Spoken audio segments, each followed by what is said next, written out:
let's get up into what we came here for, is our picks. Let's talk about betting some money. Because Drew and I tied last week. Actually, that's a lie. Drew went up last week on me.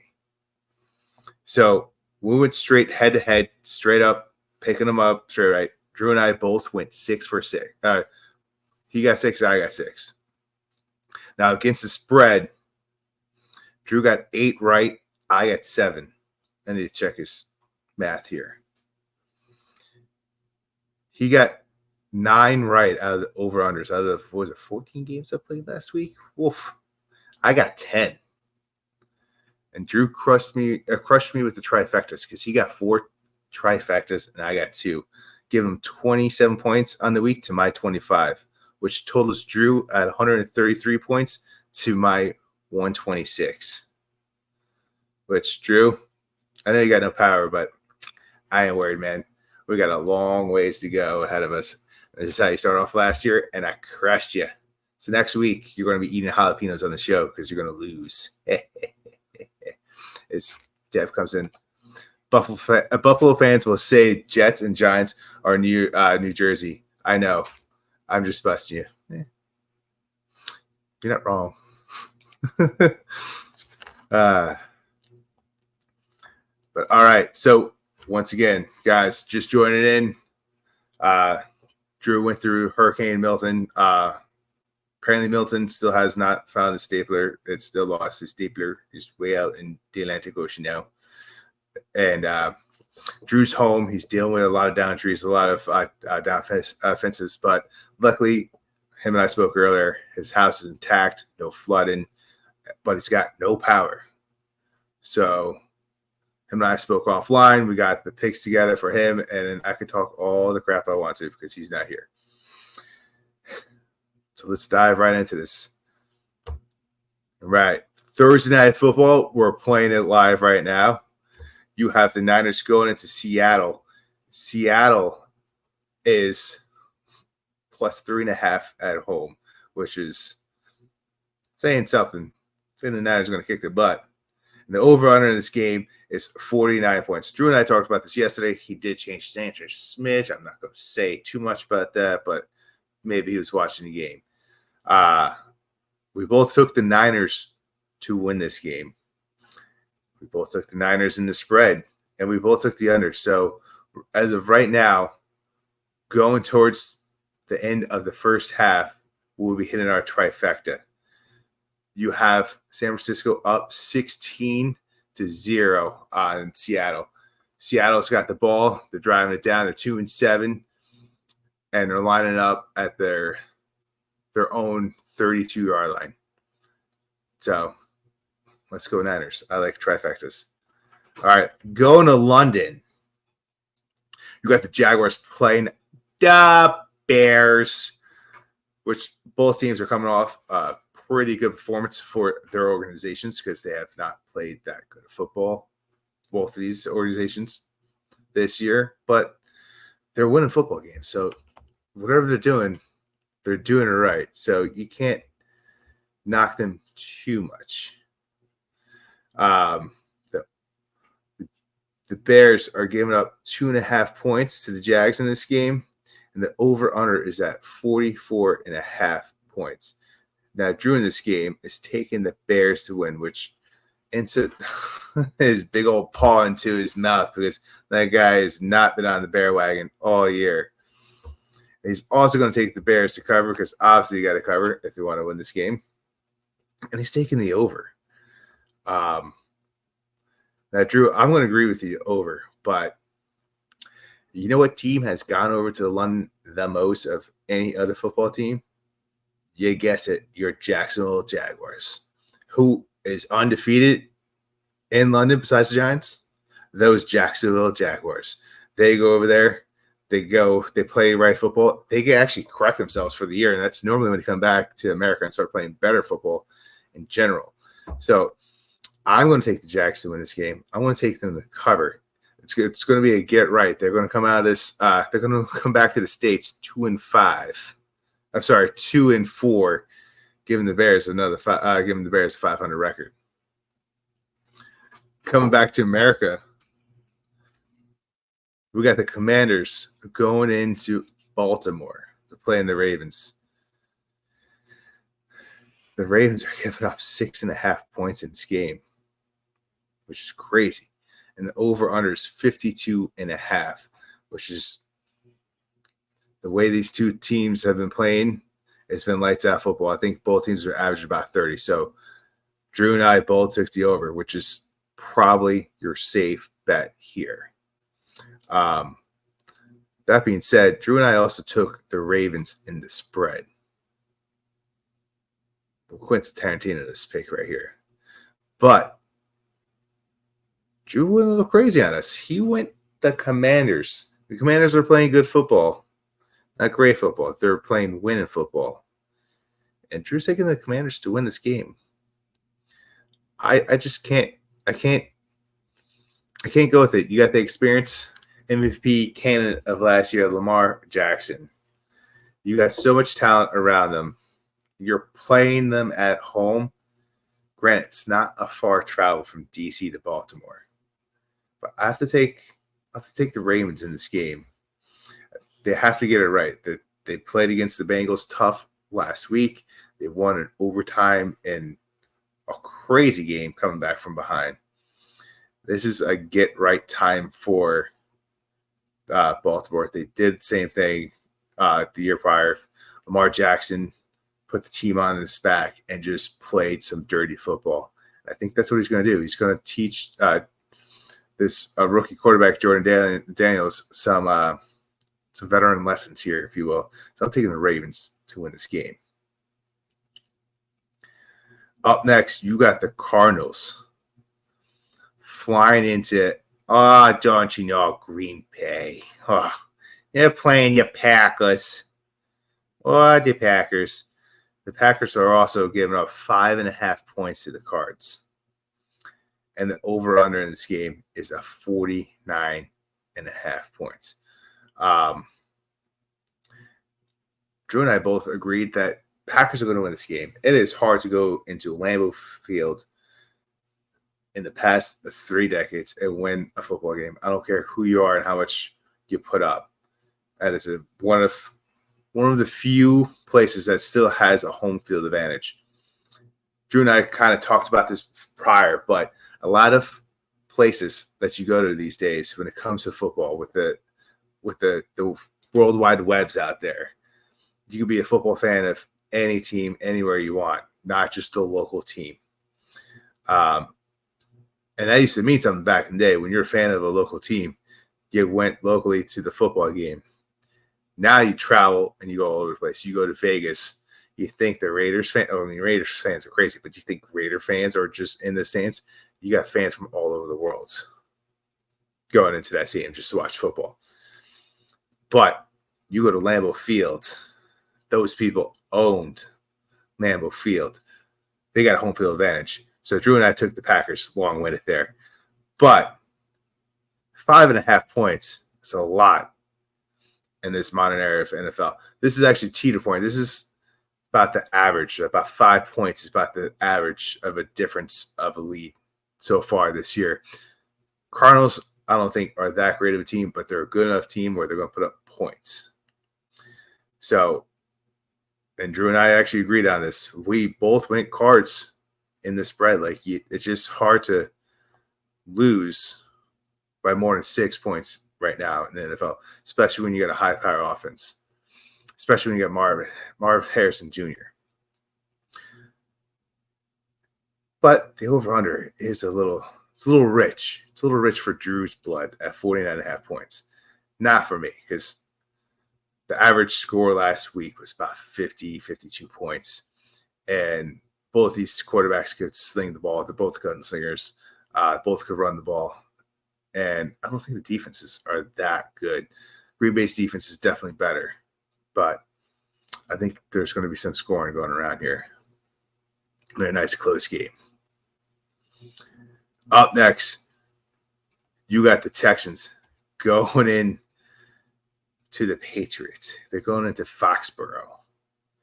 And probably one of the lackluster games, one of the blowout games of the week. The Pats are 7-point underdogs at home. Woof.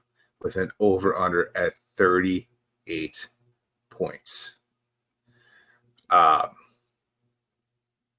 Jeb, what do you think about this game? You tell me, because woof. I'm taking the Texans. So is Drew to win this game. 7 points. I just went in this big long rant about how 5.5 points is about the average spread and how it's hard to bet over that. Well, Drew and I both just totally went back on what I just said. We were both taking the Texans because this is going to be a blowout. Yes, the Patriots have a good defense. They got a great defensive head coach, if you will.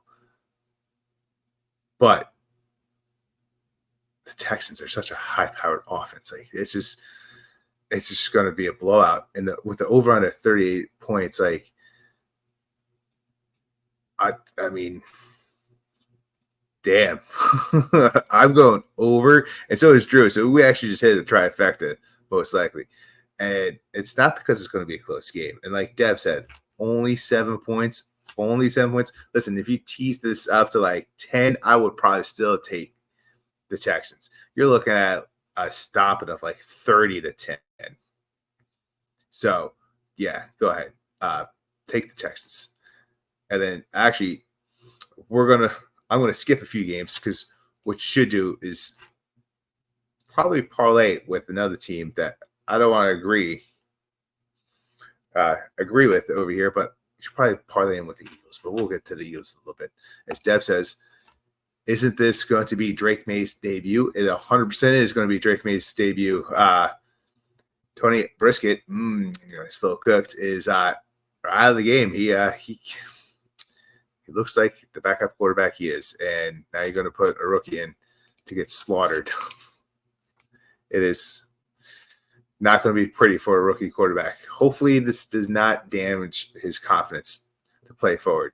Granted, he's playing for the Patriots post-Tom Brady Belichick era, so that's probably going to damage your confidence to begin with. Up next, we're going to go into Tampa. Well, actually, we're not going to Tampa, but the Buccaneers are going to travel into New Orleans to play the Saints in a bitter divisional rivalry. These divisions, like these four teams, when they play each other, it's always tough, close football. Even typically 80, probably 7% of the time when they play each other, it's a close game in the under. But you also get like last Thursday Night Football where you had the Falcons just scoring up 37 to win against the Bucs. Like it's both of these teams. I mean, all these teams down there could put up some points. Look at the Saints at the beginning of the year, but they've fallen off since week 3. Anyway, you got the Buccaneers playing New Orleans. New Orleans is giving up 3.5 points, and the over/under is 41.5 points. Yeah, like I just said, the Saints have fallen off from grace. They came in playing some hard football, beating up on some decent teams. Everyone thought, wow, Derek Carr looks great. Well, Derek Carr is also now hurt and not going to play. I think he hurt his ribs last week. You also had Taysom Hill, which was their backup, who also lines up as a tight end. He's like their universal key kind of player. He also is questionable to play this game. So you got, I think it was Hoyer that was playing Monday Night Football for him. So you're coming off of a short week with your third string quarterback. Yeah, give me the Bucs all day long in this game. I don't care what the spread is. Give me that too. Bucs. And Drew agrees with me. And we're both taking the over in this game. And I just think it's going to be a field day for Mayfield down there. It's just going to be picking them, just back and forth. And I think Hoyer, whoever the third string is down there, he's probably going to throw a couple picks out there as well, giving ball right back to Mayfield. So should be very interesting to watch. All right, the toilet bowl game of the week goes to the Browns coming into Philadelphia, playing them Eagles. Eagles are giving up 8.5 points. They're 8.5-point favorites in this game with the over-under at 43.5 points. This is just going to be a madhouse. A.J. Brown's come back healthy. He hasn't played in a few weeks. I don't have to talk too much about the Eagles. We all know how good, crappy the Eagles could be, but the Browns have been atrocious. And I would not bet $1 on that team until they sit Deshaun Watson, because he does not play like he should. He's got rust all over the place, and he's got no heart to play the ball. All he cares about is his rub and tug.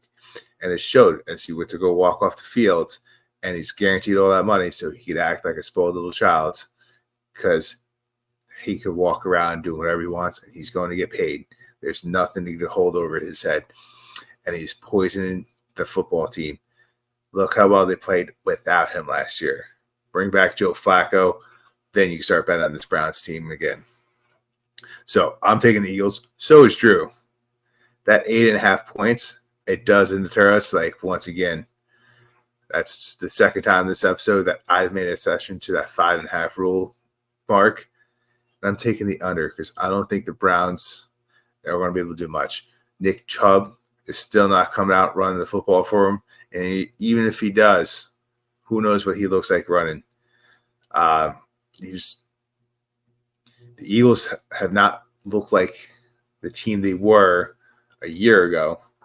The second half of football last year, they fell apart, and they have not played great football this year either. But this is also not a great team in the Browns, and they should be taking full advantage coming off the bye. So go Eagles, Eagles, Eagles. I'm so confident in Eagles winning this game that if you're going to bet anything else that you feel confident with, parlay with the Eagles, because then you could probably win more money with it. Enough about the Eagles, because this is a Giants podcast. Moving right along. Let's talk about the Colts going into Tennessee playing the Titans. It's a 1-point game. The Titans are favored by 1, or +1 in this game. I should say the Colts are favored by 1. And the over-under is 43.5 points. Will Levis has more problems besides the fact that he puts mayonnaise in his coffee, because it is, besides that being gross, maybe it's getting to his head. He also has let me down last week with no new memes, but he comes out weekly with a new meme of defeat. That Titans team doesn't know its identity anymore, and they don't know how to play proper football. Granted, these teams always play each other close, but this is a game where, as much as I typically wouldn't bet it, if it's a Tannehill game, if he's still there, I probably wouldn't bet it, but this is also, I still have to say, this is El Paso for me. But since we don't skip out on you guys, Joe and I both went with the Colts in this game. The Colts have not been playing football like they did last year. Anthony Richardson is most likely not going to play. JT is questionable for all you fantasy owners out there.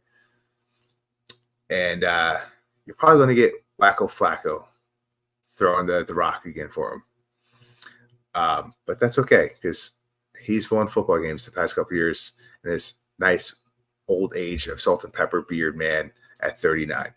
So taking the Colts to win this game, that 1-point difference does not mean a lick to me. Absolutely not. They're going to win this game, and obviously going to have to win by more than 1. Worst case, they win by 1, you push. But it's going to be a blowout. I shouldn't say a blowout. It's probably going to be like 17-9. So, as I'm saying, 17-9, I'm also taking the under. And it's kind of funny because it's like Drew saw my notes. And when this hits, him and I will both be hitting a trifecta because he agreed with my picks 1,000%. But let's get into a game where we did not agree. And either he's going to call me an idiot, or I'm going to call him an idiot. But you got the Chargers going into Denver, the Mile High Club over there, if you will. You have the Chargers, the 3-point favorites. And the over-under in this game is a 35.5 points, which is begging you. It's just begging you to take the over. Don't fall for it. Take the under. Drew and I agree. Take the under in this game. You got the Broncos defense has been playing top 5 defense this year. You don't have an electrifying offense in the Chargers right now. And with Harbaugh being there, they're more of a run kind of offense. So it's going to be burn the clock, run the ball, low-scoring game with a really good defense. And Bo Nix, not saying he looks great, but he's been looking better the past couple weeks. And they're probably going to do the same thing. Short dink dunks and burn the clock. Look for a nice low-scoring game. But Drew's going to take the Chargers to win this game. He believes in the Harbaughs. Remember when, Drew, you said that when I said one of the better coaches in modern football is going over there, and you're like, oh, he's not good at all. But look who you're picking now. And he's also going to take the Chargers in the points. Kind of makes sense. But yeah, I don't agree. I think it's going to a Broncos game. I think they're going to win at home. I think they're turning things around. Ever since the Miami Dolphins put a 70 burger, to quote Talking Giants there, they put a 70 burger on the Broncos team. They turned themselves around.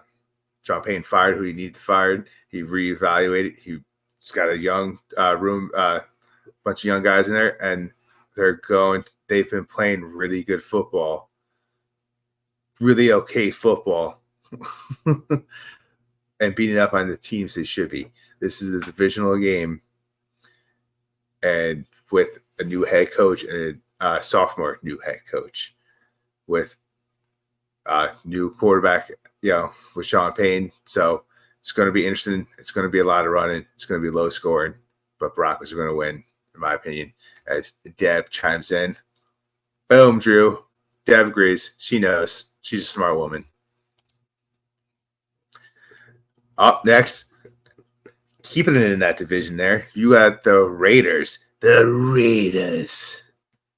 They're going to be hosting the Steelers there. And the Steelers are the 3-point favorites with the over-under at 36.5 points. It's another set of teams that don't like to score a lot of points. So, once again, you see 36.5 points, you go, that's pretty low. Granted, we just talked about 35.5 points, but that's the lowest of the week. This is the second lowest. And you go, I should probably pick the over. No. Once again, this one, Vegas is begging for you to go with the over, go with the under with this one. The Raiders don't know how to put up points right now, and the same with the Steelers. Like, you got was it Bowser, whatever his name is, the kicker over with the Steelers. You're doing well because all they do is kick field goals. So. And the Raiders, they just can't score touchdowns unless you're Bowers, their rookie tight end, who's been doing pretty well. Other than that, like they can't put it together. They just bench Minshew, and they put it in. Was it Connor O'Connell, AOC, whatever his name is, Adrian O'Connell. So I'm taking the Steelers in this game. I'm going to take the Steelers to cover. Honestly, I mean. They're going into the Raiders. They're +3. That much. I'm taking the under. And I don't have to ask Drew what he thinks about this game because he agrees. It's going to be a pretty low-scoring, boring Steelers win. The bounce back off a loss. All right. Talk about a nice slow-burning game. You have the Falcons going into Carolina playing the Panthers. The Falcons are 6-point favorites in this game. So they're giving up 6 points to the Panthers. 47.5 points is the over-under in this game. This is another one. This is going to be a lot of low-scoring games this week. We just had a lot of high-scoring games over 50. I think we got a lot of low-scoring games that probably in that, for the most part, under 40. I shouldn't say under 40, like 42, 45. Like right in that ballpark, not that 55 we had last week. But then again, like, the Panthers got pretty messed up through a couple of hurricanes there, so you think they want to play some tough football, but guess what? Atlanta's not that far, and I think the Falcons are they're going to go on a little bit of a run here. I'm taking the Falcons to win this game. So is Drew. But what we differ here, Drew's giving the Panthers credit on that spread. I don't think it matters. I think the Andy Dalton experiment of playing him, getting him up a whole bunch of points, is gone. It was gone last week against the Bears, the inept Bears, if you will, the hibernating Bears. You got the Kirk Cousin Falcons. I take them in the spread, but Drew and I do agree it's going to be an under game, but probably because he thinks it's going to be more of a low-scoring, equal game. I think it's going to be a low-scoring blowout. Up next, you got the Lions going into Dallas. Lions are 3-point favorites against the boys, and the over-under is 52.5 points. I've been talking about the under. Well, guess what? Time to go over, baby. Everything's bigger in Texas. Yeehaw! Drew and I are taking the Lions to win this game. The Lions have been a high-power offense. They need to bounce back a little bit there. Cowboys defense has not looked that great this year. That was one of the things last year, the past couple years, but their defense has been good. I think the Lions are going to show them the difference between a playoff caliber team and a team that says they're a playoff caliber team. They're going to win in the spread. Obviously, Drew also took the Lions to win and took them in the spread.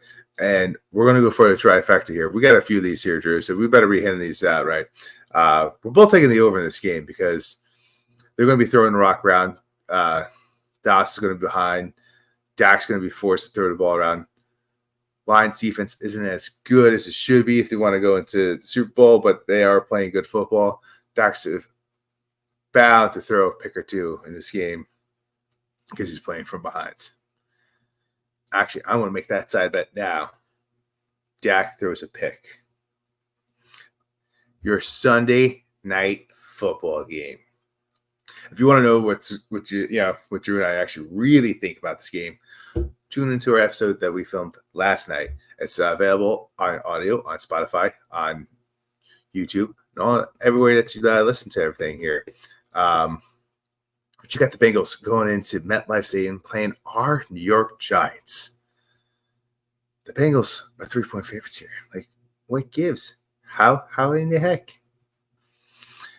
And the over-under, which is very generous, is 52.5 points. My goodness here. We talked about keys to victory last night. Well, guess what?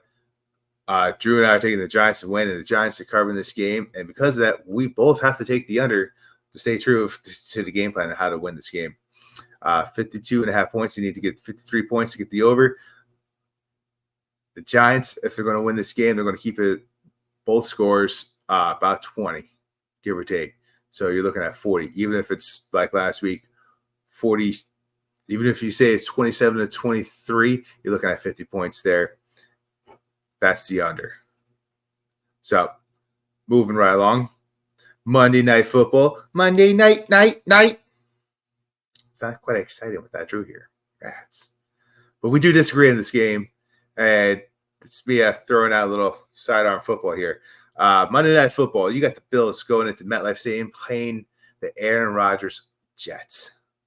The Solaces Jets. The Jets are 2.5-point favorites in this game. Well, they're given 2.5 points in this game. and the over-under is 41 points. Drew's taking the Bills to win this game. The Bills to cover this game, 2.5 points is not much. I don't blame you, Drew. If you're taking that team to win, you got to go all the way. But you're also taking the under in this game, probably because you don't trust anyone to score points here. As Deb comes in, the Jets are a mess. You gotta take the Bills. Normally, you're right. Normally, I agree with you. Josh Allen, as a Josh Allen fantasy football owner, the Bills aren't 100% either. Not that I follow them 100% religiously, but they also are a mess a little bit there. And I'm going to take the Jets. You got teams that bounce back all the time after a head coach firing. Yes, you got the timeless. Well, I shouldn't say timeless because he's aged like leather and Aaron Rodgers, leather out in the sun. So I'm going to take the Jets to win this. If they're going to win, they got to cover. And I'm also going to take the under because I think it's going to be more a defensive game that shows up and a bitter divisional rivalry here. Like, it's just going to be one of those sloppy games, and they're going to show up to whatever interim head coach shows up, and the Jets going to play probably good for a week or two, and then go right back to what the Jets do best: crash. Because they stink. But I'm going to take them in this divisional game to win this divisional game with a new interim head coach. If you like that clip, then you will love the full episodes too. Find us on your favorite podcast app and look for us on all your favorite social media platforms. Thanks so much. Please, I'm begging you. Please subscribe.